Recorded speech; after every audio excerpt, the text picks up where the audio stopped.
Have you ever been broke before? Yes. Yeah? It's fun. What do you do for a living out here in New York City? I don't know what you mean, man. Like, what do you do for a living? What industry do you work in? Finance. Finance? Quick question for you. How long have you been on Wall Street for? 40 years, 42. Let me ask you this real quick. I started a channel at the University of Texas. I grew it to 5 million followers. Hook 'em, yes sir. I go all over the country just asking people a couple quick questions on their best advice to the younger generation. If I get just 1 minute of your time real quick, I promise you it'll be worth it.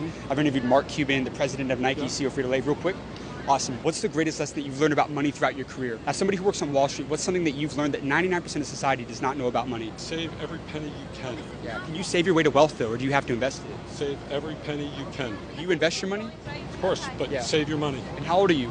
I'm 64. When you're younger, you think money's going to grow on trees, save every penny you can. And you said that you I had... always say, what are 3 words you would give your younger self to save more money? Yeah, let me ask you this, because you said that you had been broke before. Yeah. Well, what was that turning point for you towards financial freedom? Fear of failure. Fear of failure. Number one motivation of man. What's the most common mistake that you see business owners make or people make with their money that prevents them from creating... Invest with friends or family. Yeah?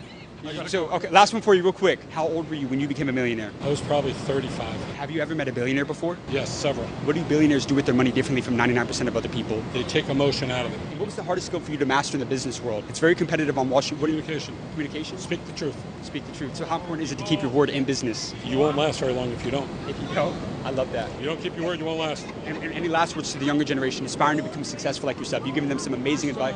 Work hard at school, have fun, and get ready. It's a long slog. I always tell people, tell my kids, make sure you have a 5 and a 10-year plan. If you're going to go to work for a company, they don't give a shit about you. Start your own business. Companies don't care. What type of company do you run? Finance. Finance? So are you raising money or what are you doing? Nope, industry analysis. Industry analysis. Auto industry. Yeah. Seriously, good luck. In terms of revenue, what was the most amount of money you ever made in a single year? I don't know that. Could you give me a range maybe? In the millions. In the millions?